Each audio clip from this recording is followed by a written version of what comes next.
దేవునికి స్తోత్రం, దేవుని నామానికి మహిమ కలుగును గాక. ఈ సమయంలో మరి వాక్య భాగాన్ని మరి చదివి మనం ధ్యానం చేసుకుందాం. పరిశుద్ధ గ్రంథము నుంచి హెబ్రీయులకు రాసిన పత్రిక 11వ అధ్యాయము 28వ వచనం నుంచి 29వ వచనం, 2 వచనాలు మనం చదువుకుందాం. మన మధ్యలో ఉన్న రవి వచ్చి చదువుతాడు. తొలిచూలు పిల్లలను నాశనం చేయువాడు ఇశ్రాయేలును ముట్టకుండు నిమిత్తము అతడు విశ్వాసమును బట్టి పస్కాను రక్తప్రోక్షణ ఆచారమును ఆచరించెను. విశ్వాసమును బట్టి వారు పొడినేల మీద నడిచినట్లు ఎర్ర సముద్రంలో పడి నడిచిపోయిరి. ఐగుప్తీయులు ఇలాగు చేయజూచి మునిగిపోయిరి. మరి అందులో 28వ మాటలో 28వ వచనంలో నాశనము చేయువాడు ముట్టకుండా నిమిత్తము వారు విశ్వాసమును బట్టి పస్కాను, వారు విశ్వాసమును బట్టి రక్త ప్రోక్షణను ఏం చేశారండి? ఆచరించిరి. హల్లెలూయ.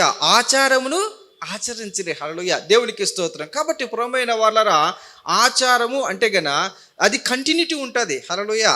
ప్రియమైన వాళ్ళరా, నాశనము చేయువాడు ముట్టకుండు నిమిత్తము వీళ్ళు ఏం చేస్తున్నారంటే మరి వారు పస్కాను ఆచరించినట్లు, అదే రీతిగా రక్త ప్రోక్షణను ఆచరించినట్టు, ఇది ఒక ఆచారంగా, ఒక రిచువల్గా తీసుకొని వారు స్టార్ట్ చేసినట్టు మనం గమనించగలుగుతాం. హల్లెలూయా. కాబట్టి ప్రియమైన వాళ్ళరా, మరి లాస్ట్ వీక్ మనం ఎంతవరకు వచ్చి ఆగిపోయాం? ఓకే, తెగులు, ఓకే, ప్లేగ్, ఎన్నో తెగులు వరకు ఆగిపోయాం? 4th. ఓకే, దేవుడికి స్తోత్రం.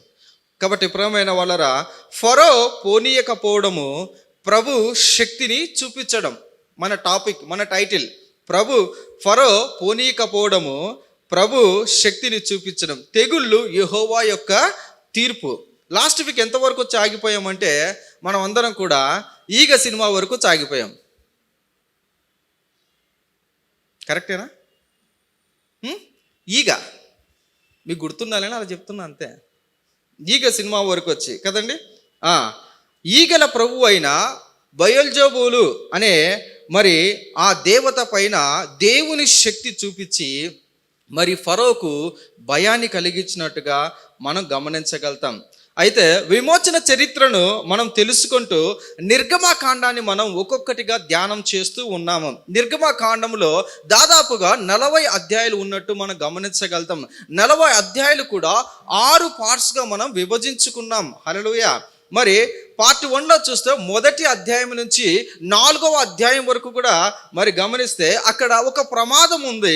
ఆ ప్రమాదానికి ఒక పరిష్కారం ఏర్పాటు దేవుడు చేయుటకు మోషేకు ఒక పిలుపునిచ్చినట్టుగా మనం గమనించగలుగుతాం. అలాగనే మరి 2వ పార్ట్ చూస్తే గన 5వ అధ్యాయం నుంచి మరి 11వ అధ్యాయం వరకు కూడా దాదాపుగా 7 అధ్యాయాలు మరి దేవుని ప్రత్యక్షతతో మరి మోషే ఫరోతో పోరాటం చేస్తున్నట్టు మనం గమనించగలుగుతాం. ఇందులో భాగంగా మనము 2వ భాగంలో 5వ అధ్యాయము, 6వ అధ్యాయము, 7వ అధ్యాయము, 8వ అధ్యాయం సగం వరకు ఒక సూచక్రియ, 4 తెగుళ్లను మనము ధ్యానం చేశాం.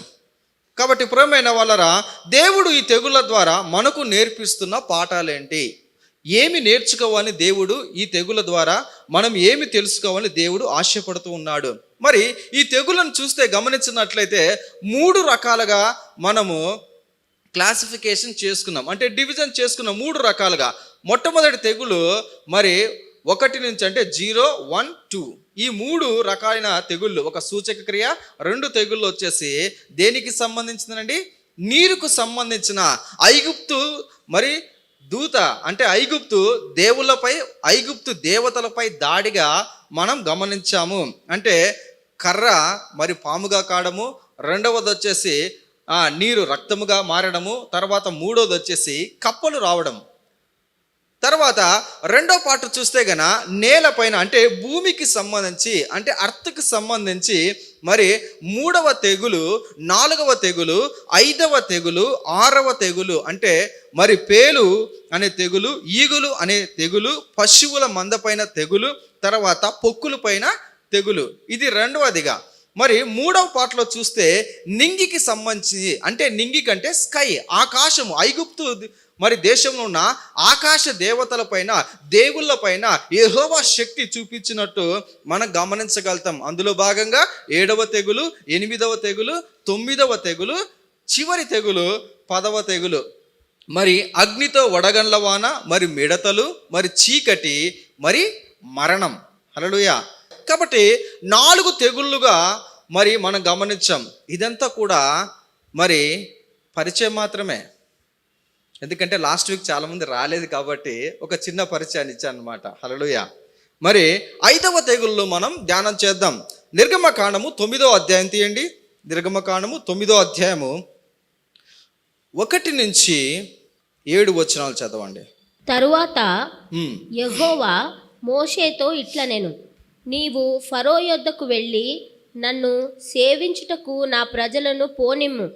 నీవు వారిని పోనీయని ఎల్లక ఇంకను వారిని నిర్బంధించిన ఎడల, ఇదిగో యెహోవా బాహుబలము పొలములోనున్న నీ పశువుల మీదికి, నీ గుర్రముల మీదకి, గాడిదల మీదకి, ఒంటెల మీదకి, ఎద్దుల మీదకి, గొర్రెల మీదకి వచ్చును. మిక్కిలి బాధాకరమైన తెగులు కలుగును. అయితే ఒక్క నిమిషం అండి, చూడండి. దేవుడైన యెహోవా ప్రతిసారి ఒక తెగులు ఇచ్చే ముందు ఆ ఐగుప్తు దేశపు రాజైన ఫరోకు ఒక హెచ్చరిక జారీ చేస్తున్నాడు. ఆల్రెడీ మరి ఇచ్చిన 4 తెగుళ్ళను కూడా గమనించినట్లయితే మోషే అహరోనులు వెళ్ళి ఫరో యొద్దకు వెళ్ళి, యెహోవా చెప్పిన తెగులు నీ మీదకి వస్తుంది, నువ్వు చెప్పిన మాట వినకపోతే కన్నా ఆ తెగులు యొక్క మరి నష్టాన్ని నువ్వు అనుభవించాలని మరి ఫరో దగ్గరికి వెళ్ళి మోషే అహరోనులు మాట్లాడినట్టు మనం 4 తెగుళ్ళలో కూడా మనం చూసాం. చదవండి ఒకసారి. అయితే యెహోవా ఇశ్రాయేలీల పశువులను ఐగుప్తు పశువులను వేరుపరచును. ఇశ్రాయేలీలకును వాటింటిలో ఒక్కటైనను చావదని హెబ్రీయుల దేవుడగు యెహోవా సెలవిచ్చుచున్నాడని అతనితో చెప్పమనేను. చాలండి. చూడండి, ఇక్కడ 4వ తెగులు అయిపోయిన తర్వాత 5వ తెగులు, 5వ తెగుల్లో మరి మొదటి 3 తెగుల్లో చూస్తే గన ఐగుప్తు దేశం అంతటా కూడా అందరికీ వచ్చినట్టు మనం గమనించగలుగుతాం. అయితే మరి 2వ పాటలో మరి దాదాపుగా 4, 5, 6, 7 తెగుళ్ళలో ఇశ్రాయేలు ప్రజలను ప్రత్యేకపరిచాడు. Set a part, ప్రత్యేకపరిచాడు. వారు గోషేను ప్రాంతంలో ఉన్నారు, కానీ వారికి ఎటువంటి తెగులు రాకోకుండా దేవుని కాపుదలను మనం గమనించగలుగుతాం. హల్లెలూయా. కాబట్టి ప్రియమైన వాళ్ళరా, ఈ తెగులు చూస్తే గన పశువుల సంపద పైన యెహోవా యొక్క అటాక్, యెహోవా దేవుని యొక్క అటాక్. హల్లెలూయా. మరి ఈ ఐగుప్తులు మరి మెంఫిస్ తర్వాత హెతావ్ అనే పశువుల దేవతను పూజించేవారు. వారు ఆవు తలను చూసిన, ఆవు తల ఉంటుంది కదండి, తెలుసా ఆవు తలను వారు పూజించేవారు. కాబట్టి ముఖ్యంగా ఈ దేవతలను వారు ఎందుకు పూజించేవారంటే, ఈ దేవతలు దేనికి సాదృశ్యంగా ఉన్నారంటే ప్రేమకు సాదృశ్యంగా, కాపుదలకు సాదృశ్యంగా మరి ఉన్నట్టు మనం గమనించగలుగుతాం. అందుకనే ఈ దాడి విగ్రహారాధన పైన యెహోవా దాడిగా మరి ఆ తెగులులో మనం గమనించగలుగుతాం. ఇశ్రాయేలు ప్రజల పైన, అంటే విడుదల పొందిన తర్వాత వారు కానాను దేశానికి ప్రయాణం చేసి ఆ కానాను దేశంలోకి ప్రవేశించక మునుపు ఎందుకు ఈ విధంగా చేస్తున్నాడంటే, దేవుడైన యెహోవా ఆ విగ్రహారాధనకు సంబంధించిన ప్రభావము ఏ మాత్రం కూడా నా జనాంగం పైన, నా ప్రజల పైన ఉండకూడదు. వారి మనసులో ఉన్న అనుమానాన్ని చెరిపివేయాలి, వారి మనసులో ఉన్న ఆ ఆరాధనకు సంబంధించిన ఛాయలు కొట్టివేయాలని దేవుడైన యెహోవా మరి ఇక్కడ ఐగుప్తుల దేవతల పైన, ప్రేమకు కాపుదలకు ఉన్న దేవతల పైన, పశువుల మంద పైన దాడి చేసినట్టు మనం గమనించగలుగుతాం. చూడండి, దేవుడు ఎంత ప్రేమ కలిగిన దేవుడో చూడండి. అంటే దేవుడు ఇశ్రాయేలు ప్రజల వైపు, ప్రజల గురించి ఫ్యూచర్ ముందుగానే ఆలోచించి చెప్తున్నారు. హల్లెలూయా. ఎంత మంచి దేవుడు చూడండి. వారు కానానులోకి ప్రవేశించినప్పుడు వారు ఆరాధన నన్ను మాత్రమే చేయాలి. ఎలా చేయాలంటే హృదయములో ఐగుప్తుకు సంబంధించిన విగ్రహారాధన లేకోకుండా నన్ను పూర్తిగా పూర్ణ మనసుతో, పూర్ణ శక్తితో, పూర్ణ బలముతో ఆరాధించాలని ఈ తెగులును పంపించినట్టు మనం ఇక్కడ గమనించగలుగుతాం.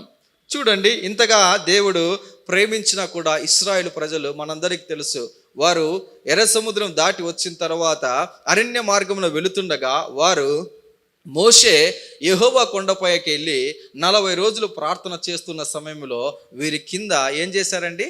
ఎవరికి పూజ చేశారు?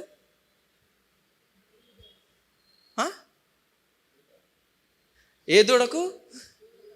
దూడ. చూడండి, అంటే వారి హృదయాలు దేవుడు ముందుగానే తీసివేయాలని చెప్తూ ఈ తెగుళ్ళు ప్రకటించాడు, ఈ తెగుళ్ళు చూపించాడు, ఈ శక్తిని కనపరిచాడు. కానీ ఇశ్రాయేలు ప్రజలు వాళ్ళ హృదయాల్లో ఈ విగ్రహాలకు సంబంధించిన ఆరాధన చేయడం అనేది ఇంకా మనసులోనే ఉంది. హల్లెలూయా. కాబట్టి పురమైన వాళ్ళరా, ఈ తెగులు నేర్పిస్తున్న పాఠం ఏంటంటే, నీ దేవుడైన యెహోవాను నీవు పూజించాలన్నప్పుడు, నీవు ఆరాధించాలన్నప్పుడు నీ హృదయంలో ఎటువంటి విగ్రహాలకు సంబంధించిన ఛాయలు కానీ విగ్రహాలు కానీ ఉండకూడదని దేవుడు తెలియచేస్తూ ఉన్నాడు. హల్లెలూయా.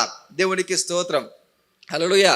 కాబట్టి పురమైన వాళ్ళరా, మరి 6వ తెగులను మనం గమనించినట్లయితే ఒక్కసారి నిర్గమకాండము 9వ అధ్యాయము 8వ వచనం నుంచి 12 చదవండి. కాగా యెహోవా, మీరు మీ పిడికిళ్ళి నిండా ఆవు బుగ్గు తీసుకొనుడి. మోషే ఫరో కన్నుల ఎదుట ఆకాశము వైపు దాన్ని చల్లవలెను. అప్పుడు అది ఐగుప్తు దేశమంతటా సన్నపు ధూళి అయి ఐగుప్తు దేశమంతటా మనుషుల మీదను జంతువుల మీదను ప్రొక్కులు దద్దురులను మోషే అహరోనులతో చెప్పాను. చాలండి. అయితే చూడండి, ఇక్కడ మరి మోషేకు అహరోనుకు యెహోవా దేవుడు ఆజ్ఞాపించి ఫరో ఎదుటికి వెళ్ళి చెప్పి, అదే రీతిగా ఫరో ఎదుట మరి ఆ దేశం పైన మరి 6వ తెగులును ప్రకటించాడు. ఏంటి ఆ తెగులు అంటే? పొక్కులు, కురుపులు.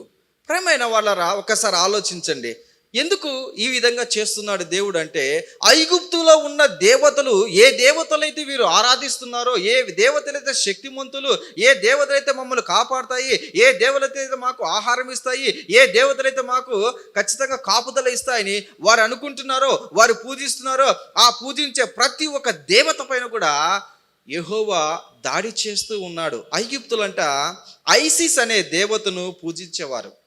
ఈ ఐసిస్ అనే దేవత దేనికి సాదృశ్యం ఉందంటే, ఆరోగ్యానికి, స్వస్థతకు సాదృశ్యం అంట. హల్లెలూయా. ఏంటండి? దేనికి?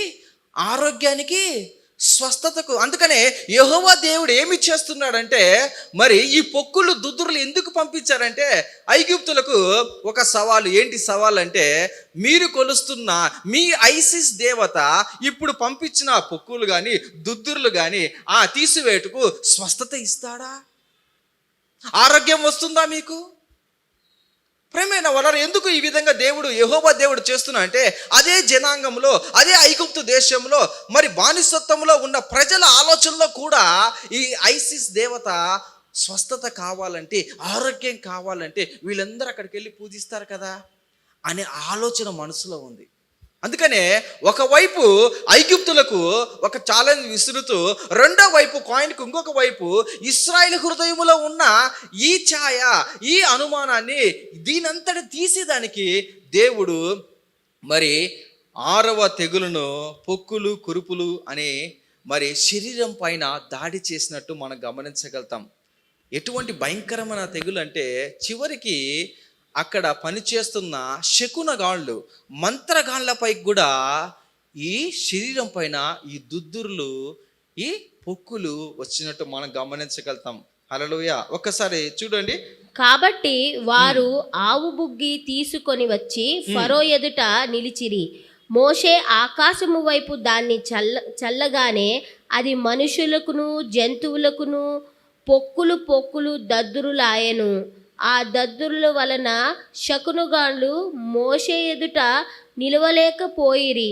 ఆ దద్దుర్లు శకునుగాండ్లకును ఐగుప్తీయుల అందరికి పుట్టెను. అందరికీ పుట్టాను.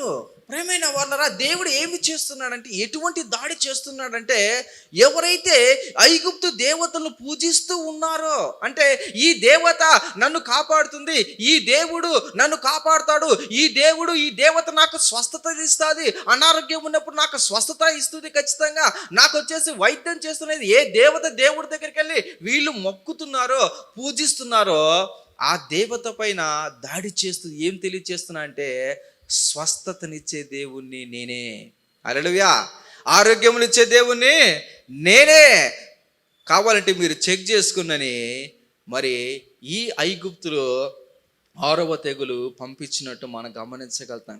మనందరికీ తెలుసు కదా, మనకు అనారోగ్యం బాగాలేకపోతే టక్కని మనం యేసయ్యా నువ్వు పొందిన గాయముల చేత, నువ్వు పొందిన దెబ్బల చేత మనకు స్వస్థత. చూడు, ఇది ఎలా మనసులో వచ్చేసింది.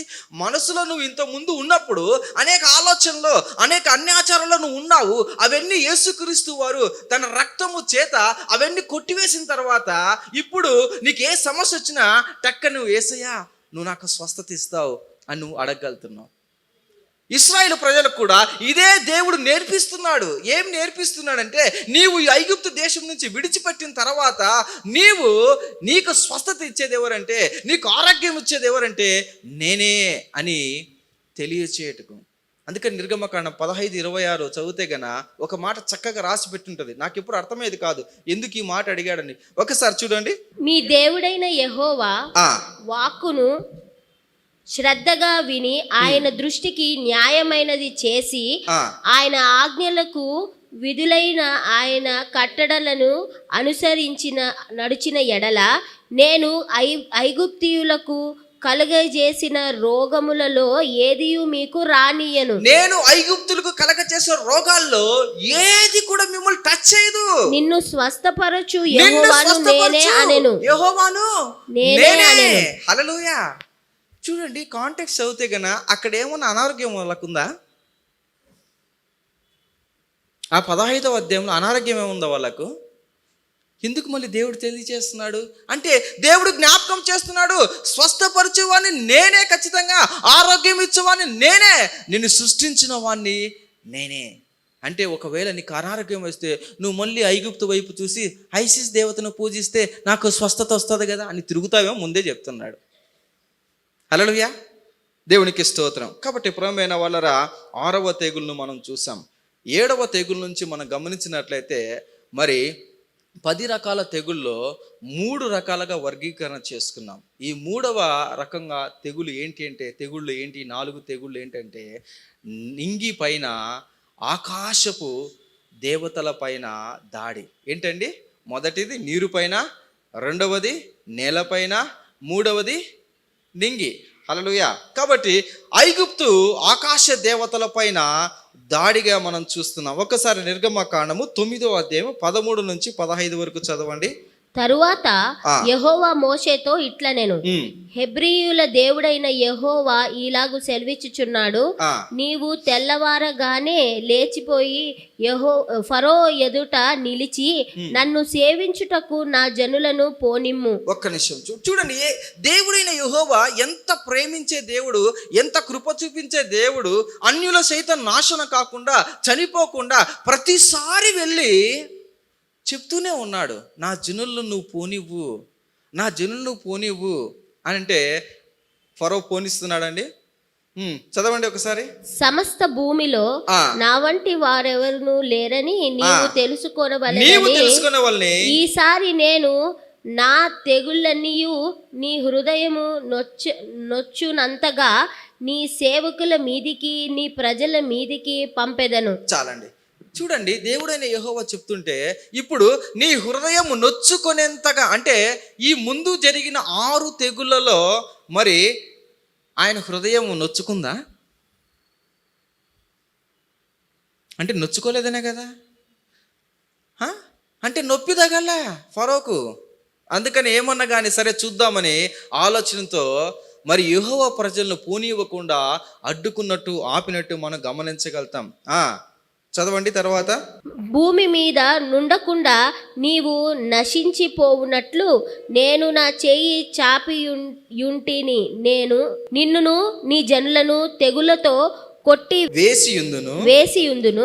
నా బలము నీకు చూపునట్లు భూలోకమందట నా నామమును ప్రచురము చేయునట్లును ఇందుకే నేను నిన్ను నియమించి తిని. హల్లెలూయా. చూడండి ప్రియమైన వాళ్ళరా, ఈ తెగులు ద్వారా దేవుడు ఏమి తెలియజేస్తాడంటే భూలోకం అంతటికి అంట. ఇంతకు ముందు అంటే ఆయన స్టేజ్ వైడ్గా ఒక్కొక్క తెగులుతో యెహోవా శక్తిని మరి ఇంక్రీజ్ చేస్తూ వస్తున్నాడు.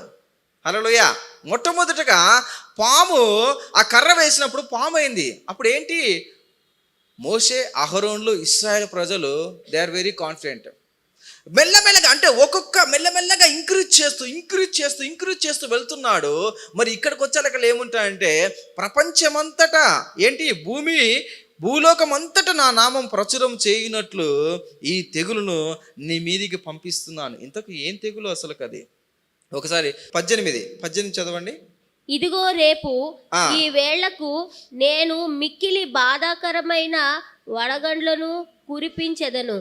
ఐగుప్తు రాజ్యమును స్థాపించిన దినము మొదలుకొని ఈ దినము వరకు అందులో అట్టి వడగండ్లు పడలేదు. చాలండి, దేవునికి స్తోత్రం. కాబట్టి ప్రియమైన వాళ్ళారా, ఇక్కడ చూస్తే గన ఐగుప్తు ఆకాశ దేవతల పైన దేవుడు దాడి చేస్తున్నాడు. ఏంటంటే వీరు ఐగుప్తులు వచ్చేసి వ్యవసాయము దేవతలకు, లేకపోతే ఐగుప్తులు వచ్చేసి పంట దేవుళ్ళు. మీరు వింటూ ఉంటారు, భారతదేశంలో కూడా పంట దేవుళ్ళు అంటుంటారు. పంట పండగ ఏది చేస్తారు? పంట వచ్చిందని పండగ చేస్తారు, సంక్రాంతి. చాలు, దేవునికి స్తోత్రం. కాబట్టి ప్రియమైన వాళ్ళరా, వ్యవసాయం పైన దాడి, పంట దేవతల పైన దాడి ఏంటంటే నట్ అనే వాన దేవత పైన, తర్వాత ఓసిరిస్ అనే అగ్ని దేవత పైన యెహోవా దేవుడు దాడి చేస్తున్నాడు. ఏ దేవత పైన అంటండి? నట్ అనే వానదేవుడు. అంటే పంటలు పండాలి అంటే ఖచ్చితంగా వాన రావాలి. అందుకనే వానదేవుడికి ప్రార్థన చేస్తూ ఉంటారు, వానదేవుణ్ణి పూజించుతూ ఉంటారు, వానదేవుణ్ణి సేవించుతూ ఉంటారు. మన దేశంలో కూడా ఉన్నారు, లేరంటారా? తర్వాత అగ్ని దేవతను పూజిస్తూ ఉన్నారు కదా. హల్లెలూయా. కాబట్టి ప్రియమైన వాళ్ళరా, చూడండి, దేవుడు వారికి ఆహారం సమృద్ధిగా ఉంది. ఆ ఆహారం ఇచ్చే దేవతల పైన దేవుడు దాడి చేస్తున్నాడు. అంటే ఆహారము సృష్టించింది ఎవరంటే నేనే, ఆహారమును ఇచ్చేవాడిని నేనే, వాన కురిపించేవాడిని నేనే, అగ్నినిచ్చేవాడిని నేనే అని దేవుడు తెలియచేస్తున్నట్టుగా మనం గమనించగలుగుతాం. ఫరో ప్రభువుకు భయపడక, హెచ్చరికలు లక్ష్య పెట్టక ఉండడం వల్ల నష్టం అనేది ఇంక్రీజ్ అవుతూ ఉంది. ఆహారం పైన మరి దేవుడు మరి ఆ తెగులను పంపించినట్టు మనం గమనించగలుగుతాం. చూడండి మరి ఫరో రెస్పాన్స్ ఏ విధంగా చూడండి. నిర్గమకాండం 9వ అధ్యాయం 27-28 చూడండి. ఇది చూడగా ఫరో మోషే అహరోనులను పిలువనంపి, నేను ఈసారి పాపము చేసి ఉన్నాను. ఏసారమ్మా వడగండ్లు పడింది. ఇప్పుడు అందుకనే దేవుడనే ముందే చెప్పాడు, ఇప్పుడు దాకా నీ హృదయము నొప్పి లేదు కదా, ఇప్పుడు నీ హృదయానికి నొప్పి వస్తుంది నాయన. దేవుడి మాట వినకపోతే, అనేక సార్లు మీరు వినకపోతే, తల్లిదండ్రులు చెప్పిన మాట వినకపోతే, సంఘంలో పాస్టర్ గారి మాట వినకపోతే, బయట పెద్దల మాట వినకపోతే, తర్వాత ఏమొస్తుందంటే ఆ నొప్పి వినిన వాళ్ళందరికీ కూడా వస్తుంది. ఏ నొప్పి? ఆ నొప్పి. చదవండి ఒక్కసారి. యెహోవా న్యాయవంతుడు, నేనును నా జనులు దుర్మార్గులము, ఇంత మట్టుకు చాలును. ఇకను బ్రహ్మాండమైన ఉరుములు వడగండ్లు రాకుండునట్లు యెహోవాను వేడుకొనుడి. మిమ్మును పోనిచ్చెదను. చూడండి ఏంటి, 6 తెగుళ్ళ వరకు అయ్యగారు రెస్పాండ్ కాలే. ఫరో అయ్యగారు రెస్పాండ్ కాలే. 7వ తెగులుకు నోటి నుంచి ఒక మాట వస్తుంది. ఏమని వస్తుందండి? నేను మిమ్మల్ని మిమ్మును ఇకను నిలపనని వారితో చెప్పగా. చూడండి, అయితే నా ప్రశ్న ఏంటంటే, ఫరో తన పాపమును ఒప్పుకుంటాడు. ఏమని ఒప్పుకుంటాడు? నేను, నా ప్రజలు దుర్మార్గులం, దుష్టులం, నీచులం. ఇంకా మీరు బ్రాకెట్లో ఏమైనా పెట్టుకోండి. అయితే నా ప్రశ్న ఏంటంటే, ఫరో పశ్చాత్తాపము నిజమైనదేనా?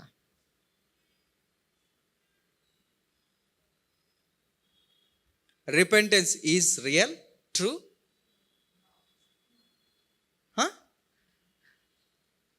ప్రేమైన వాళ్ళరా, దేవుడు ఈ సమయంలో మనతో కూడా మాట్లాడుతున్నాడు.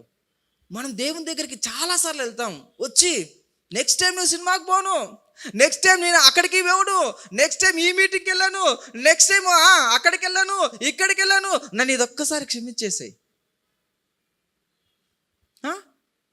కదా. మనకు నొప్పి వచ్చినప్పుడు, బాధ వచ్చినప్పుడు, దుఃఖం వచ్చినప్పుడు, వేదన వచ్చినప్పుడు, కష్టం వచ్చినప్పుడు అంత ఫరోవల్ యాక్టింగే చేస్తుంటాం. చేయమా? ఇది ఒక్కసారి వేసాయా, ప్లీజ్ వేసాయా, ఇంకో రేపు సార్ నువ్వు పోతే అడుగు. ఇది ఎప్పుడు జరుగుతుంది తెలుసా? చాలాసార్లు మనం అందరం చేసింటాం. చెప్తే నవ్వుతారు. December 31st నైట్ అందరూ వాగ్దానాలు తీసుకుంటారు. తీసుకునేటప్పుడు ఇంకా తెల్లవాడితేనే అసలు ఇంకా ఈ రోజు నుంచి చాలామంది నేను చూసా, ఈ రోజు నుంచి నేను సిగరెట్ తాగను, ఈ రోజు నుంచి నేను మందు తాగను, ఈ రోజు నుంచి నేను సినిమాకు వెళ్ళను, ఈ రోజు నుంచి మమ్మీ డాడీని కష్టపట్టను, ఈ రోజు నేను దొంగతనం చేయను, ఈ రోజు నేను చెడు తెగులు తిరగాను. అబ్బా, ఏం కమిట్మెంట్ అసలుకు. వారం తిరంగానే ఫ్రెండ్ వచ్చి చెయ్యి వేస్తానే, మళ్ళీ నార్మల్ కాదా?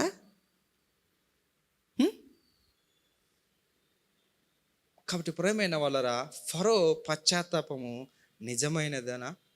ఆయన మనస్తత్వం, ఆయన స్వభావము ఇక్కడ దయచేసి గమనించాలి. ఫరో లేడు, కానీ ఫరో మనస్తత్వం, ఫరో యాటిట్యూడ్, ఫరో బిహేవియరు దేవుడు ఇక్కడ బయలుపరుస్తున్నాడు. అటువంటి బిహేవియర్ నీలో ఉందా? నిజమైన పశ్చాత్తాపము మారు మనస్సును పుట్టించుతాదంట. హల్లెలూయా, దేవునికి స్తోత్రం. మరి ఈయనకు పుట్టించిందా లేదా? చూడండి ఒకసారి, అదే నిర్గమకాండం 9వ అధ్యాయం 34-35 చదవండి. అయితే ఫరో వర్షమును, వడగండ్లను, ఉరుములను నిలిచిపోయుట చూచి అతడు అతని సేవకులను ఇంకా పాపము చేయుచు తమ హృదయములను కఠినపరుచుకొనిరి. యెహోవా మోషే ద్వారా పలికినట్లు ఫరో హృదయము కఠినమాయెను. ఏమి చూచారంట వారు?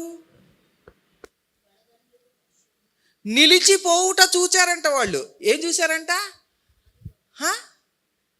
నొప్పి తగ్గుతానే కదా, గాయం మానుతానే మళ్ళీ ఏదా అదే కదా. ఎన్నిసార్లు మమ్మీ డాడీకి ప్రామిస్ చేసి ఉంటాం, ఇంటికి వస్తానే చదువుతా మమ్మీ, సీరియల్ చూడు మమ్మీ, ఇంట్లో అంట్లు తోముతాం మమ్మీ, అన్ని పనులు నేనే చేస్తా మమ్మీ. అవసరమైనప్పుడు అవసరం తీరుతానే మళ్ళీ సేమ్ బిహేవియర్ కదా. సెల్ ఫోన్ పట్టుకోవద్దు అని అనుకోండి, సెల్ ఫోన్ పట్టుకొని చూస్తూనే ఉంటారు. రెడ్ హ్యాండర్ దొరికినప్పుడు ఇదొక్కసారి పట్టుకుంటే అడుగు, నువ్వు అసలుకు మళ్ళీ చూస్తే అడుగు, గేమ్ ఆడితే అడుగు, రీల్స్ చూస్తే అడుగు, సినిమా చూస్తే అడుగు, సేమ్ మళ్ళా కుక్కతో ఒక అయ్యో చెప్పండి, వినపరాలేదు నాకు. చేస్తారా? కాబట్టి పురమైన వాళ్ళరా, చూడండి, నిలిచిపోయిన తర్వాత, ఈ వడగళ్ళు నిలిచిపోయిన తర్వాత, ఏంటి ఈ ఉరుములు నిలిచిపోయిన తర్వాత ఫరో వల్లే మళ్ళీ సేమ్ వెనక్కి తిరుగుతున్నారు, వీపు చూపిస్తున్నారు. కాబట్టి పురమైన వాళ్ళరా, ఫరో హెచ్చరికలు నిర్లక్ష్యం చేసి తెగుళ్ళ శిక్షను చూసి మారు మనస్సు పొందకోకుండా ఈ పరిస్థితి దాటితే చాలు, ఈ పరిస్థితి నుంచి నేను బయటపడితే చాలు, ఈ సమస్య తొలగిపోతే చాలు. మనం కూడా యేసుక్రీస్తు వారి దగ్గరకు వచ్చినప్పుడు ఎట్లా వస్తాం? అబ్బా, ఈ నొప్పి తీసేసా, రేపు నుంచి గ్యారెంటీ కరెక్ట్ టైంకి వస్తా, నాకు ఈ సమస్య తీసే, నేను చర్చికి రాకపోతున్నావు అడుగు. అడగమా? నాకు జాబ్ ఇచ్చి చూడు, నువ్వు ఖచ్చితంగా ప్రతి నెల నేను 10% ఇస్తా. అడగమా? తర్వాత అంతా అయిపోయా. 3 నెలల ముచ్చటే. ఫరో కూడా తన హృదయాన్ని మరి తప్పుకున్నట్టు మరి హృదయం మార్చుకోకుండా కఠినం చేసుకుంటున్నాడంట. అందుకనే చూడండి 10 తెగుళ్ళలో 7 సార్లు యెహోవా అవకాశం ఇచ్చినప్పుడు ఫరో హృదయాన్ని మార్చుకోకుండా కఠినం చేసుకున్నాడంట. అందుకనే మిగతా 3 తెగుల్లో యెహోవానే కఠినం చేశాడంట. ఎందుకు 7 సార్లు అవకాశం ఇచ్చాడు?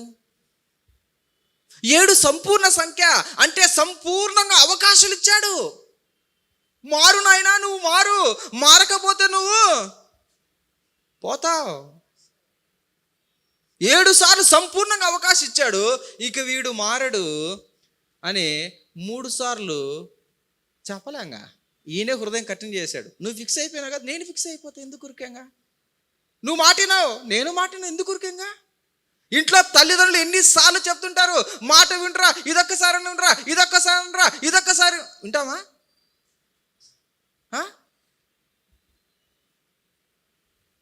ఏం రిషిగా?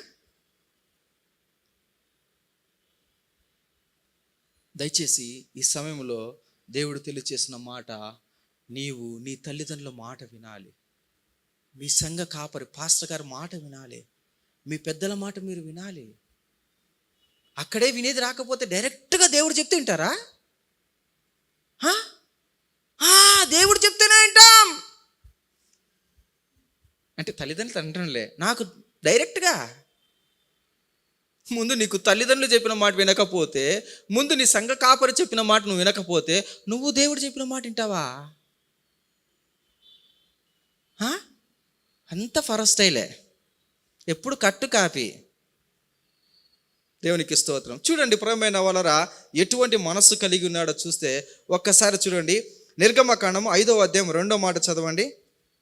ఫరో నేను అతని మాట విని ఇశ్రాయేలును పోనిచ్చుటకు యెహోవా ఎవడు?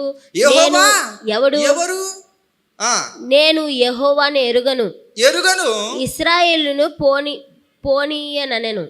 చూడండి ఎంత చక్కగా చెప్పాడు. నాకు తెలియదు కదా అన్నాడు.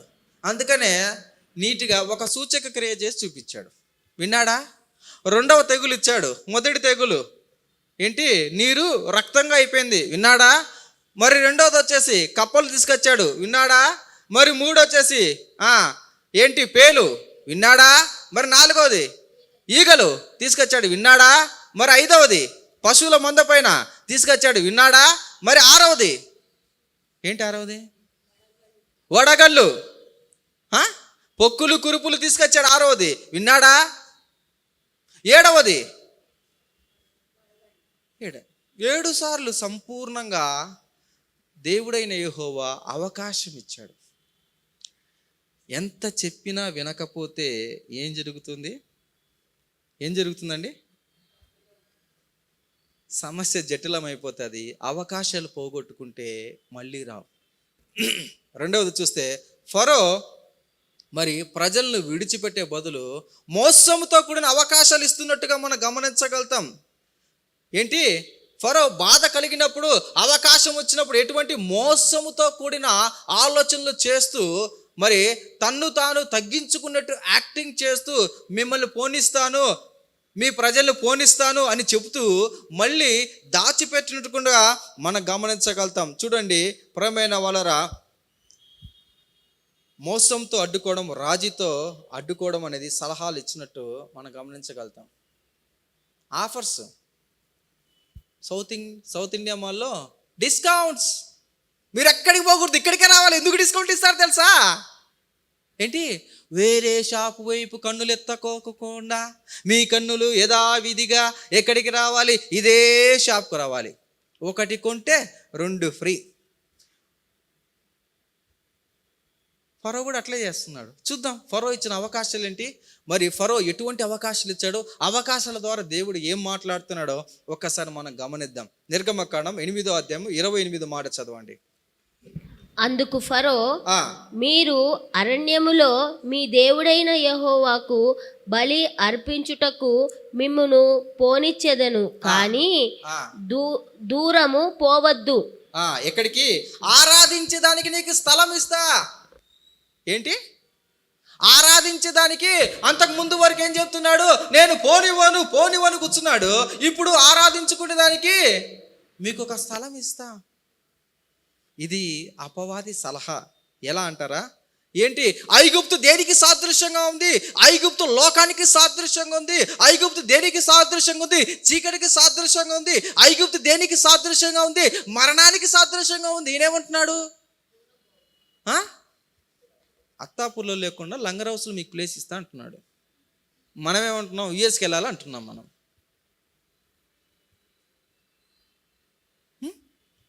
కాబట్టి ప్రియమైన వాళ్ళరా, లోకమును విడిచిపోకుండా లోకమునే ఉండేటట్లు చెయ్యాలని, మరి రాజీ పడాలని సలహా అపవాది వలె ఫరో ఇస్తున్నాడు. రోమిలు రాసిన పత్రిక 12:2 దేవుని నైతిక విలువలతో రాజీ పడే ప్రసక్తే లేదు. దేవుడు మాట అంటే మాటే ఖచ్చితంగా. ఏంటి?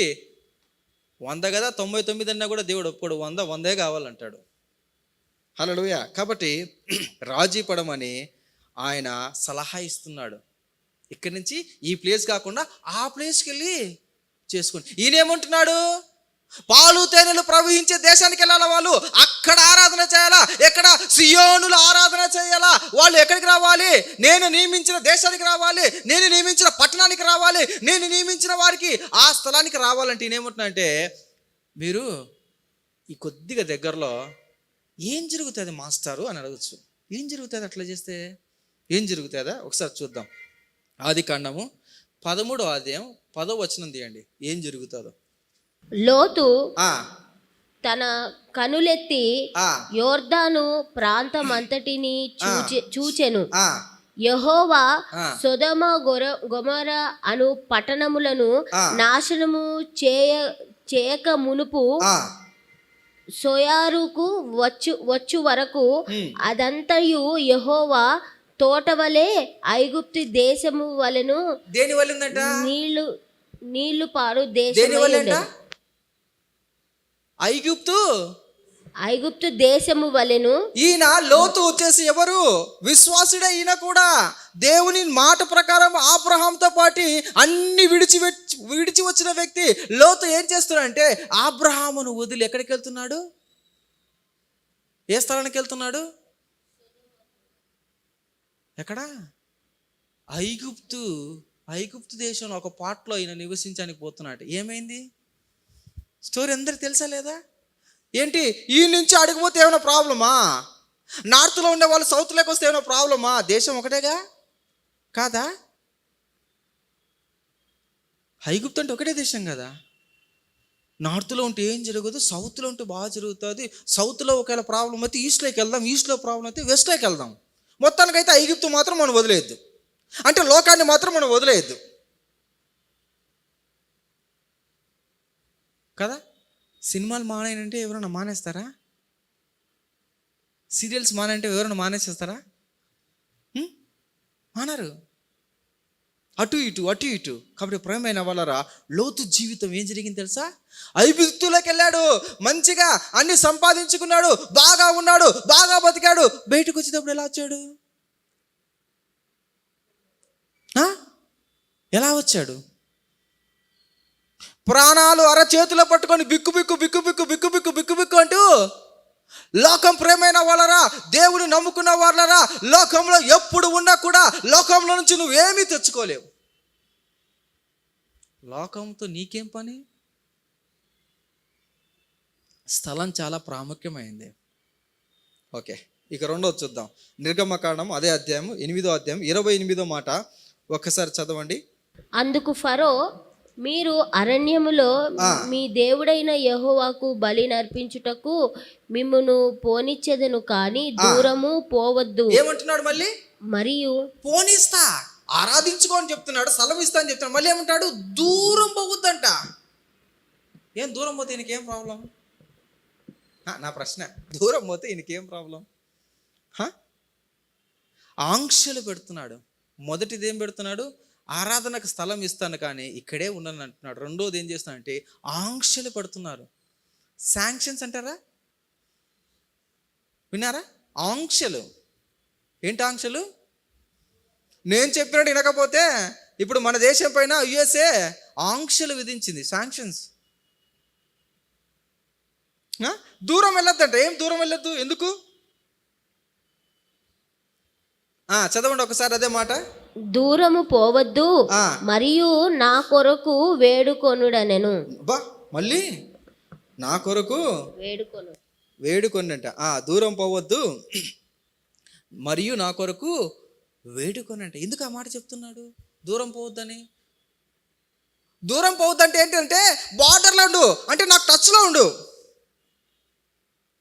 నాకు టచ్లో ఉండు. ఎలా దీన్ని చూడాలి? ఎలా చూడాలి అంటే, బార్డర్ అందరికీ తెలుసా మనకు? ఇండియాలో కాశ్మీర్ అనే ఒక రాష్ట్రం ఉంది. ఆ రాష్ట్రంలో, ఆ రాష్ట్రానికి ఆనుకొని ఇంకో దేశం ఉంటుంది. ఏ దేశం ఉంటుంది? పాకిస్తాన్. బార్డర్ లైన్లో జీవించే వాళ్ళ పరిస్థితి ఎలా ఉంటుంది చెప్పండి? నెమ్మదిగా జీవిస్తుంటారా?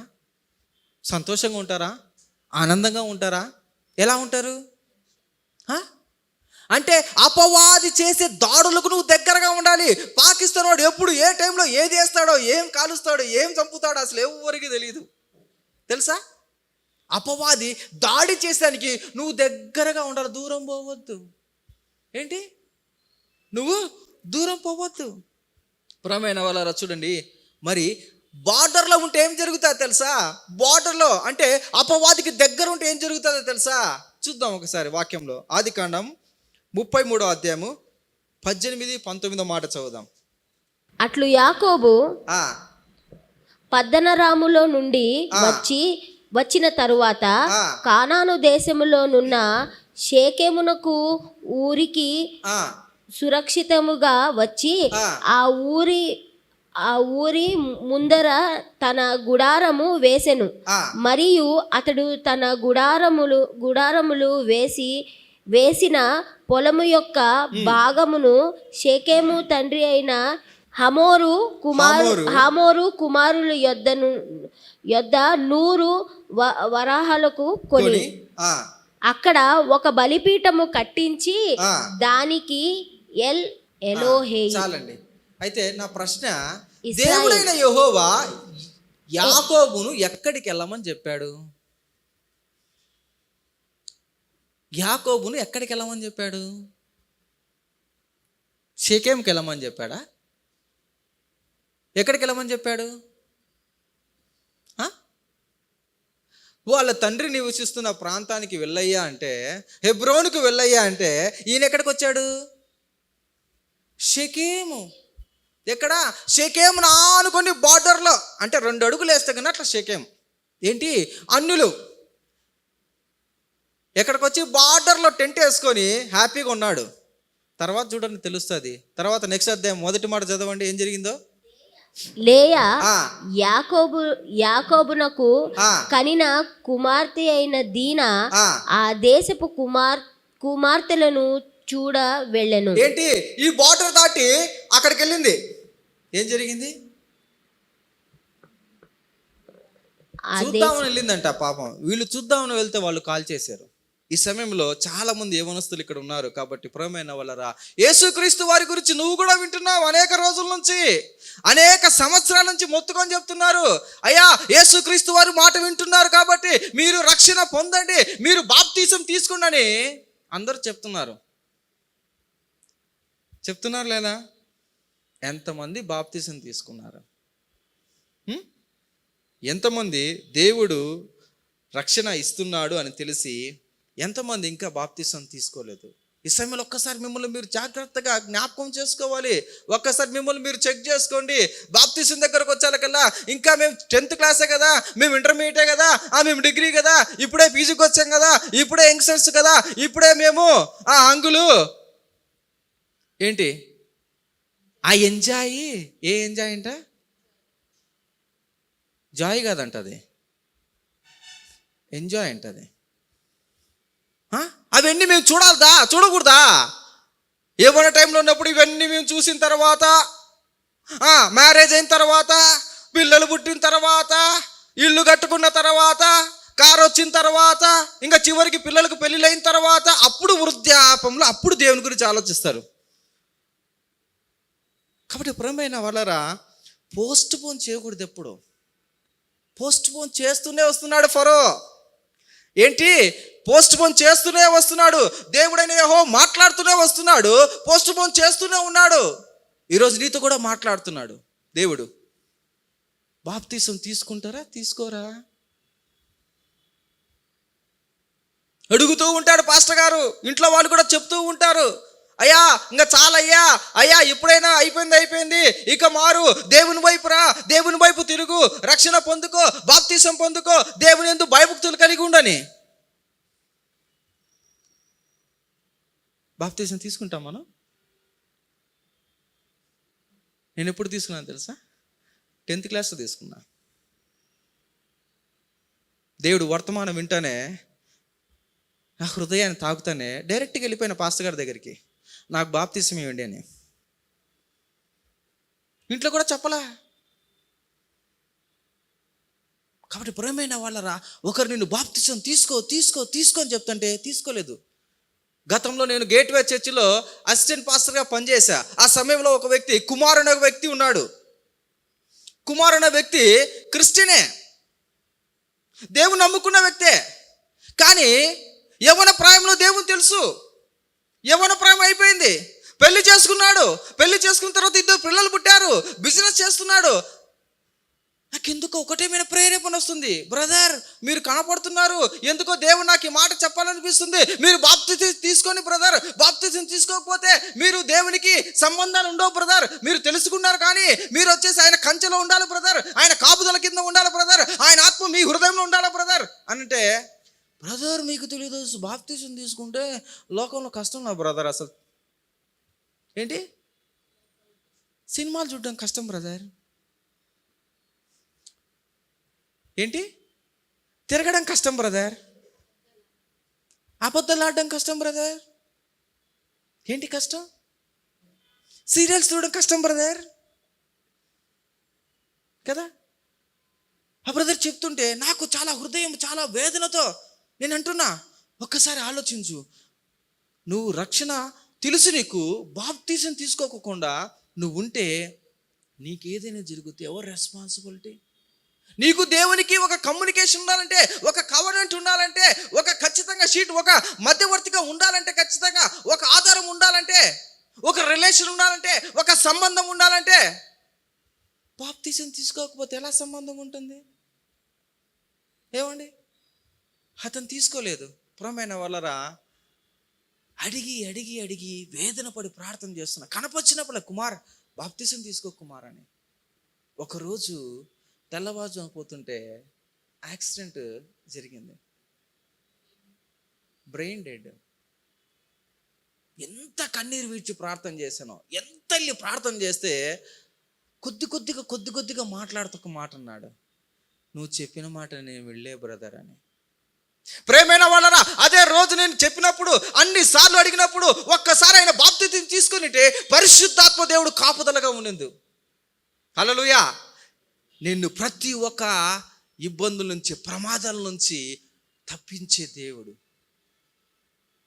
పరిశుద్ధాత్మ దేవుడు. He's responsible. నువ్వు బాప్తిసం తీసుకుంటే చూడండి ఎంత భయంకరమైపోయిందంటే, క్రైస్తవుడే బాప్తిసం తీసుకోలే. కాబట్టి ప్రియమైన వాళ్ళరా, ఈరోజు ఫరో ద్వారా దేవుడు నీతో నాతో అందరితో ఏం మాట్లాడుతానంటే, దేవుడిచ్చిన అవకాశాన్ని సద్వినియోగం చేసుకోవాలి కానీ దుర్వినియోగం నువ్వు చేసుకోకూడదు. కాబట్టి ఫరో పని అయిపోతే చాలు, గండం గట్టెక్కితే చాలు, ఈ పని అయిపోతే చాలు, పాపాన్ని ఒప్పుకొని వదిలివేయడు. మరి భయంకరమైన జీవితం ఫరో జీవిస్తున్నాడు. ఎన్నిసార్లు చెప్పినా వినకపోతే ఏం చేస్తారు ఇంట్లో? లాగి, మీ తల్లిదండ్రులు చాలా మంచోళ్ళు, అసలు కొట్టరేమో మమ్మల్ని అయితే మామూలు కాదు, అన్ని wires, different wires. Because my father electrical డిపార్ట్మెంట్లో ఇంజనీర్గా పనిచేస్తున్నాడు కాబట్టి డిఫరెంట్ వైర్స్ ఉంటాయి మా ఇంట్లో. ఒకసారి చూడండి, సామెతల గ్రంథం 29వ అధ్యాయం 1వ మాట చదవండి. ఎన్నిసార్లు చెప్పినా వినకపోతే ఏం జరుగుతుంది? ఎన్నిసార్లు గద్దించినను లోబడని వాడు మరి తిరుగు లేకుండా హఠాత్తుగా నాశనమగును. ఏమవుతారండి? అందరూ చదవాలి, బాగా మైండ్లో పెట్టుకోవాలి.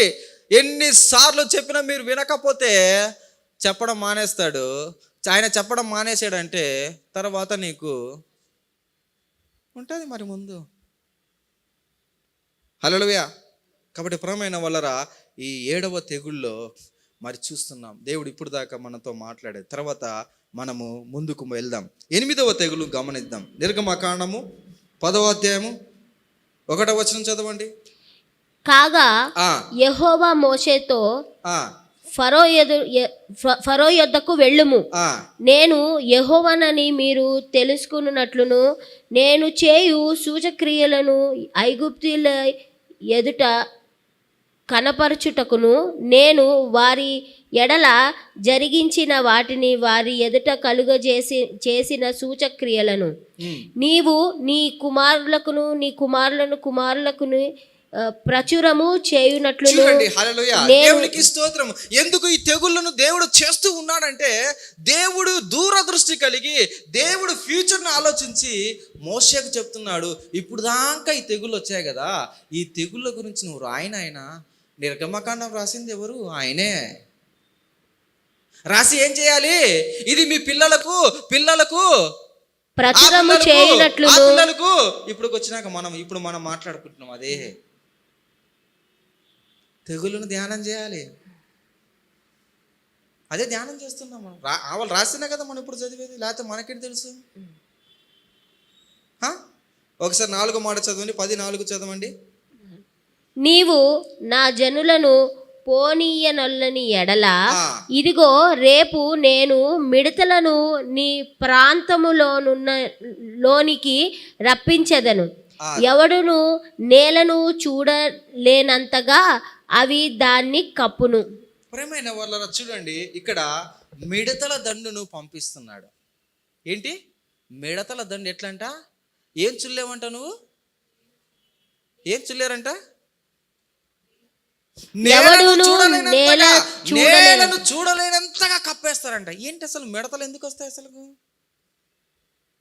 ఏంటి అసలు మిడతల గురించి ఏంటి అసలు? మిడతల గురించి ఏంటంటే, ఐగుప్తులు వచ్చేసి సెబి అనే ఒక పురుగు దేవతను ఆరాధించేవాళ్ళు. ఏంటి? ఈ సెబి కాదు, స్టాక్ ఎక్స్చేంజ్ కాదు. అక్కడ ఐగుప్తు దేశంలో సెబి అనే ఒక పురుగు దేవతను పూజించేవాళ్ళు, ఆరాధించేవాళ్ళు. ఆ దేవత ఏం చేస్తారంటే, మరి గోడౌన్లో ఆహారాన్ని పెట్టి స్టాక్ పెట్టి మాకు కావాల్సినప్పుడల్లా ఇస్తుందని పూజించేవాళ్ళంట. ఆ దేవతను పూజిస్తే ఏమైతే మనకు అయిపోయినప్పుడల్లా ఆహారం సరఫరా చేస్తుంది. ఏంటి? గోడౌన్లో, FCI గోడౌన్లో నుంచి మనకు రేషన్ ద్వారా ఇంటికి బియ్యం తీసుకొస్తారు. అలా మరి వారు పూజించేవారంట. అందుకనే దేవుడు ఏం చేస్తాడంటే, వీరికి మొట్టమొదటి దప్పిక చూపించాడు, ఇప్పుడు ఆకలిని పరిచయం చేస్తున్నాడు. ఏంటండి? ఆకలిని పరిచయం చేస్తూ సెబి అనే పురుగు దేవత పైన యెహోవా దేవుడు మిడతల దాడి. ఏంటి? పురుగు పైన మిడతలు. ఈ పురుగు కాపాడతలేదో చూసుకోండి, మీ ఆహారాన్ని మీరు కాపాడుకోండి. మొత్తానికి మరి దేవుడైన యెహోవా దేవుడు ఆహారాన్ని సరఫరా చేసే దేవత పైన దాడి చేసినట్టు మనం గమనించగలుగుతాం. అంటే ఐగుప్తులు ధనధాన్య దేవతలను కొలిచేవాళ్ళు. మనం కూడా చూస్తుంటాం అక్కడక్కడ. ఏంటి? ధాన్యం రా, గౌరవించడం వేరు, పూజించడం వేరు. దయచేసి గమనించాలి. రూపాయి కింద పడితే తీసుకొని ఏమ్రా నువ్వు డబ్బులు పడేస్తా కదా? ఏమకిల్ ఎట్లంటారు? పైసామే ఉప్పర్ భగవాన్. ధనధాన్యత దేవతల పైన యెహోవా దాడి చేస్తున్నాడు. చూడండి ఫరో రెస్పాన్స్ ఎట్లుందో చూడండి ఒకసారి. అదే అధ్యాయము 8వ మాట చదవండి. 8. మోషే అహరోనులు ఫరో యొద్దకు మరలా రప్పింపబడగా అతడు, మీరు వెళ్ళి మీ దేవుడైన యెహోవాను సేవించుడి. చూడండి మళ్ళీ అంటున్నాడు, ఏమన్నా అంతకుముందు కూడా అన్నాడు, మనోడు ఎటువంటి పశ్చాత్తాపం కలిగి ఉన్నాడు. చూడండి, మాట ఇస్తే, రాజు మాట ఇస్తే మాటపు నిలబడితే ఏంటండి అసలుకు. మళ్ళీ ఏమంటున్నాడు, మీరు వెళ్ళి మీ దేవుడైన యెహోవాను సేవించుడి.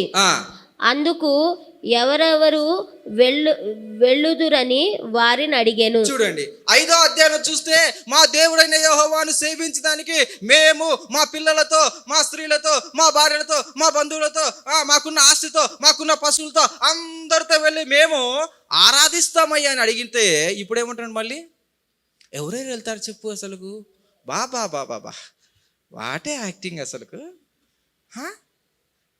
కాబట్టి ప్రియమైన వాళ్ళరా, ఇక్కడ చూడండి, జైల్లో ఉన్న వ్యక్తికి బెయిల్ ఇస్తారు. ఏం బెయిల్ అంటారంటే తెలుసా, కండిషనల్ బెయిల్. ఏం బెయిల్? ఇంకొక మాట చెప్తే బాగా గుర్తుకు వస్తుంది, పెరోల్. అంటే నువ్వు మళ్ళీ బయటికి పోయి పని చూసుకొని మళ్ళీ ఎడికిరా, నువ్వు పని చూసుకొని మళ్ళీ ఎక్కడికి రా. అదే షరతుతో ఫరో ఏం చేస్తాడంటే బెయిల్ శాంక్షన్ చేస్తాడు. అందరూ వద్దు కానీ పురుషులు మాత్రం మీరు వెళ్ళండి. హల్లెలూయా.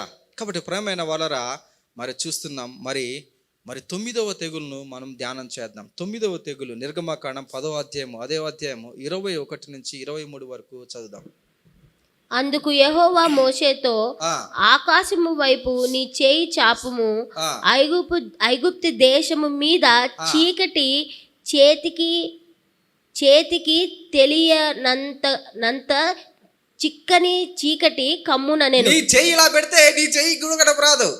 మోషే ఆకాశము వైపు తన చేయి ఎత్తినప్పుడు ఐగుప్తు దేశమంతటా 3 దినములు గాఢాంధకారమాయెను. ఒకసారి ఫుట్ నోట్ లో ఏముందో చదవండి ఒకసారి. చీకటి అనే దానికి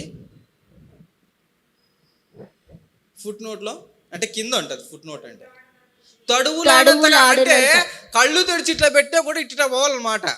ఏం చీకటి? గాఢాంధకారమైన చీకటి. ఎందుకు అసలు దేవుడు గాఢాంధకారమైన చీకటి ఎందుకు ఇచ్చాడు? అది ఎక్కడ? మోషే చెయ్యెత్తి ఎక్కడ ఎత్తాలంట? ఎటువైపు అంట? ఆకాశం వైపు చెయ్యెత్తి. ఎందుకు ఈయన చీకటి దించాడు? గాఢాంధకారమైన చీకటి ఎందుకు దించాడు? కాబట్టి ప్రియమైన వాళ్ళరా, ఈ తెగుల్లో మనం గమనిస్తే ఐగుప్తు ప్రజలు దాదాపుగా ఒక 80 మంది రకాల దేవుళ్ళు దేవతలను పూజించేవారు. అందులో ఒక ప్రధానమైన దేవత పేరు ఏంటంటే రా. ఏం పేరు? రా. రా అంటే గన సూర్య దేవతను కొలిచేవాళ్ళు. ఏ దేవతను?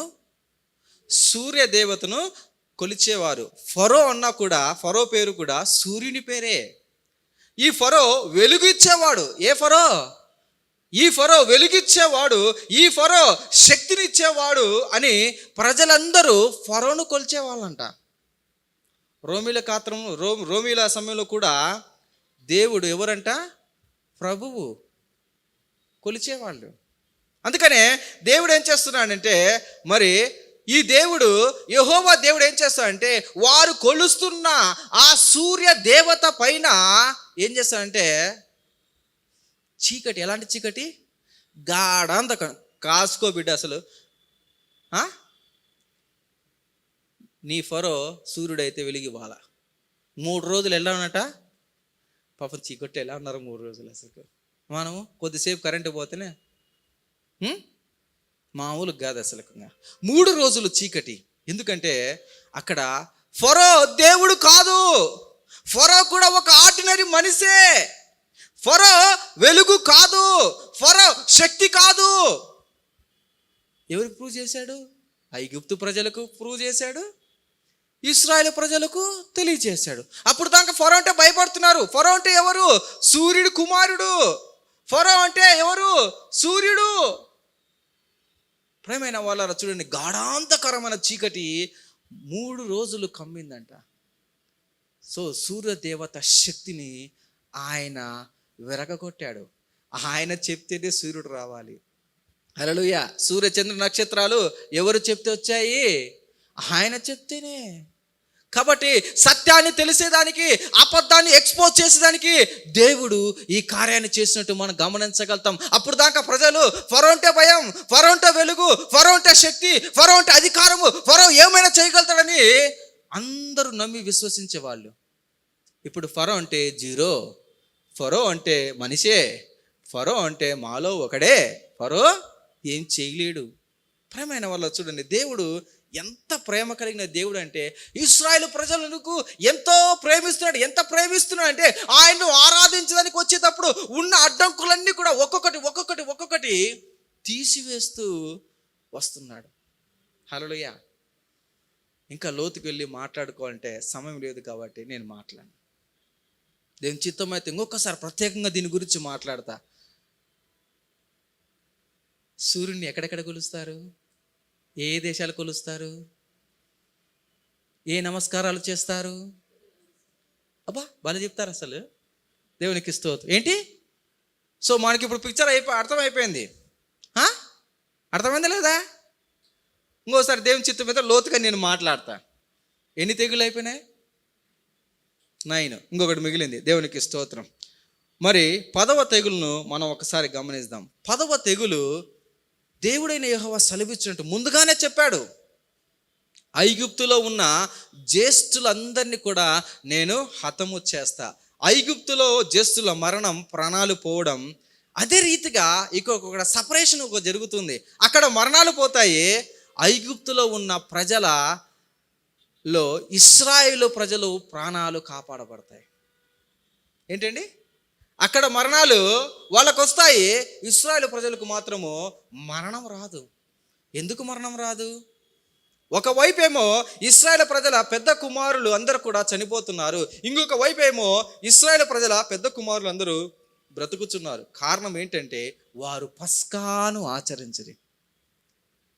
ఇప్పుడు మన టాపిక్ దగ్గరికి వచ్చాం. ఏంటి? నాశనమైన వాడు, నాశనము చేయవాడు ముట్టకుండు నిమిత్తము మీరు ఏం చేయాలి? విశ్వాసంతో పస్కాను ఆచరించాలి. విశ్వాసంతో రక్త ప్రోక్షణ ఆచారమును మీరు చేయాలి. హల్లెలూయా. ప్రియమైన వాళ్ళరా, దేవుడు సెలవిస్తున్న మాట ఏంటంటే నాశనమైన వాడు, అది తెగులు కావచ్చు, అది వ్యాధి కావచ్చు, అది ఏదైనా కావచ్చు, నిన్ను ముట్టకుండా ఉండాలంటే ఖచ్చితంగా నువ్వేం చేయాలంటే మరి పస్కాను నువ్వు ఆచరించాలి. రక్త ప్రోక్షణ ఆచారమును నువ్వు ఖచ్చితంగా ఆచరించాలి. ప్రియమైన వాళ్ళరా, 10వ తెగుల్లో ఏం చేస్తానంటే ఐగుప్తు దేవతలందరిపైన ఇది లాస్ట్ దాడి. ఇంకా ప్రాణాలు పోతే ఇంకేముంటాయి అసలుకు? ఐగుప్తు దేవుని పైన, మరి ఐగుప్తు దేవతల పైన మరి యెహోవా దేవుని మరి తీర్పు తీరుస్తున్నాడు, శక్తిని కనపరుస్తున్నాడు. ఒకసారి 10వ తెగులు చదువుదామా? నిర్గమకాండం 12 చదవండి ఒకసారి. ఆ రాత్రి నేను ఐగుప్తు దేశమందు సంచరించి ఐగుప్తుల అందరి మనుషులలోనే గాని జంతువులలో కానీ తొలి సంతానమంతయు హతము చేసి ఐగుప్తు దేవతలందరికీ తీర్పు తీర్చెదను. నేను యెహోవాను. మీరును ఇండ్ల మీద ఆ రక్తము మీకు గుర్తుగా ఉండును. నేను ఆ రక్తమును చూచి మిమ్మును నశింపచేయక దాటిపోయేదను. కాబట్టి ప్రియమైన వాళ్ళరా, దేవుడైన యెహోవా 11వ అధ్యాయం నిర్గమకాండం 11వ అధ్యాయం సెలవిచ్చాడు. ఏమంటే రేపటి దినాన మీరు పస్కా చేసుకోండి. ఆ పస్కా రాత్రి వేళ నేనేం చేస్తా అంటే ఐగుప్తు దేశం అందట్లో తిరిగి మొత్తము ఐగుప్తు దేశంలో ఉన్న మరి జ్యేష్ఠ సంతానాన్ని, మరి పశువుల్లో కానీ ఏదైనా కానీ జ్యేష్ఠ సంతానం మొత్తం కూడా నేను ప్రాణాలు తీసేస్తా. మీ ప్రాణాలు కాపాడుకోవాలంటే మీరు పస్కాను ఆచరించాలని చెప్పినట్టు మనం గమనించగలుగుతాం. అయితే దేవుడు చెప్పిన మాట ప్రకారము మరి 12వ అధ్యాయం 29వ మాట చదవండి. అర్ధరాత్రి వేళ జరిగినదేమనగా సింహాసనం మీద కూర్చున్న ఫరో మొదలుకొని చెరసాలలోనున్న ఖైదీల యొక్క తొలి పిల్లల వరకు ఐగుప్తు దేశమందలి తొలి పిల్లలందరినీ పశువుల తొలి పిల్లలన్నిటినీ యెహోవా హతము చేసెను. ఆ రాత్రి ఫరో అతని సేవకులందరూ ఐగుప్తులందరూ లేచినప్పుడు శవము లేని ఇల్లు ఒకటైనను లేకపోయినందున ఆ. ఐగుప్తులో మహాఘోష పుట్టెను. మహాఘోష పుట్టిందంట. కాబట్టి ప్రియమైన వాళ్ళరా, దేవుడు ఏదైనా ఒక పని చేస్తే దాని బ్యాక్గ్రౌండ్లో ఒక రీజన్ ఉంటుంది. ఏంటండి? బ్యాక్గ్రౌండ్లో ఒక రీజన్ ఉంటుంది. ఎందుకు అట్లా చేశాడు? ఎందుకు అట్లా అంత భయంకరంగా అసలుకు ప్రాణాలు తీయడం ఏంటి? అసలు పిల్లల ప్రాణాలు తీయడం ఏంటి అసలుకు కదా? మనందరికీ డౌట్ రావాలి కదా. దేవుడైన యెహోవా మంచి దేవుడు కదా, ఎందుకు ప్రాణాలు తీశారు? ఎందుకు ప్రాణాలు తీశాడు? ఓసారి చదవండి. అసలు మహాఘోష ఎందుకు వచ్చిందో ఒకసారి చూద్దాం. అసలుకు ఎందుకు? జ్యేష్ఠ సంతానము, ఎందుకు జ్యేష్ఠ సంతానాన్ని మాత్రమే ఆయన హతము చేశాడు? ఎందుకు జ్యేష్ఠ సంతానం మాత్రమే ఆయన ముట్టాడు? నిర్గమకాండం 4వ అధ్యాయం 22వ మాట చదవండి. అప్పుడు నీవు ఫరోతో ఇశ్రాయేలు నా కుమారుడు, నా జ్యేష్ఠ పుత్రుడు, నన్ను సేవించున్నట్లు నా కుమారుని పోనిమ్మని నీకు ఆజ్ఞాపించుచున్నాను. చూడండి లాజిక్ ఎక్కడుందంటే కన్నా ఏం చేస్తున్నాడు? ఇశ్రాయేలు నా జ్యేష్ఠ కుమారుడు. ఏంటి? ఆ కుమారుని తండ్రి దగ్గరికి నువ్వు రానికోకుండా, నువ్వు పోనీకోకుండా చేస్తే ఏం చేస్తా తెలుసా నీకు? కంటికి కంటికి కన్ను, పంటికి లెక్కే కదా. నీ వరకు వస్తే ఒక లెక్క, మిగతా వాళ్ళ దగ్గరకు వస్తే ఒక లెక్కనా? ఏంటి? అందుకనే జ్యేష్ఠుల సంతానాన్ని ఆయన ఫిక్స్ అయిపోయాడు. ఓహో నువ్వు పోనీవా, మ్యాటర్ చాలా సీరియస్ అయిపోయింది, నీకు తెలియదు అసలుకు. ఒకసారి చదవండి నిర్గమకాండం 1వ అధ్యాయం 22వ మాట చదవండి. అయితే ఫరో హెబ్రీయులలో పుట్టిన ప్రతి కుమారుని నదిలో పారవేయుడి, ప్రతి కుమార్తెను బ్రతుకునీయుడి అని తన జనులందరికీ తన దేశమంతటా ఆజ్ఞాపించంట. ఎవరు? పిల్లలను లేపేసేయండి. పాపం వాళ్ళేమి ఉంటారు ఇప్పుడు? ఆనందంగా సంతోషంతో ఉంటారా? ఓ మీ దగ్గరకు వస్తే ఒక లెక్క, మా దగ్గరకు వస్తే ఒక లెక్కనా? ఎందుకు పిల్లల ప్రాణాలు తీశాడు తెలుసా? నీకు కూడా తెలియాలి కదా. నీకు కూడా తెలియకపోతే ఎట్లా? నా ప్రజలైన నా జ్యేష్ఠ సంతానమైన ఇశ్రాయేలు పిల్లలను చంపితే నాకెంత బాధ కలుగుతుంది, ఎంత రోషం వస్తుంది, ఎంత కోపం వస్తుంది. దేవుని ప్రజల పిల్లలే నువ్వు చంపుతావా? అందుకనే ఈ స్టెప్ దేవుడు తీసుకున్నట్టు మనం గమనించగలుగుతాం. చూడండి అదే నిర్గమకాండం 3వ అధ్యాయం 9వ మాట చదవండి ఒకసారి. ఇశ్రాయేలీయుల మొర నిజముగా నా యొద్దకు చేరినది. ఎక్కడికి చేరింది? ఎందుకు ఈ డెసిషన్ తీసుకున్నాడంటే అక్కడ పిల్లలు పుట్టినప్పుడు ప్రార్థన చేశారంట వీళ్ళు. అయ్యా పిల్లలు చంపేస్తున్నారయ్యా, అయ్యా మా దేవుడని యెహోవా మమ్మల్ని కాపాడయ్యా, అయ్యా 9 మాసాలు కని ఇదిగో పిల్లలు తీసుకొని వస్తే భూమిపైకి ఏంటి వీళ్ళు తీసుకెళ్ళి తల్లి ఎంత ఆవేదన కన్నీరు విడిచింటారు చూడండి. ఊరికే కాదు, ఊరికే ఏది చేయడు ఆయన. ఊరికే ఏది చేయడు. ప్రతిదానికి వెనకాల బ్యాక్గ్రౌండ్లో ఓ లెక్క ఉంటుంది ఖచ్చితంగా.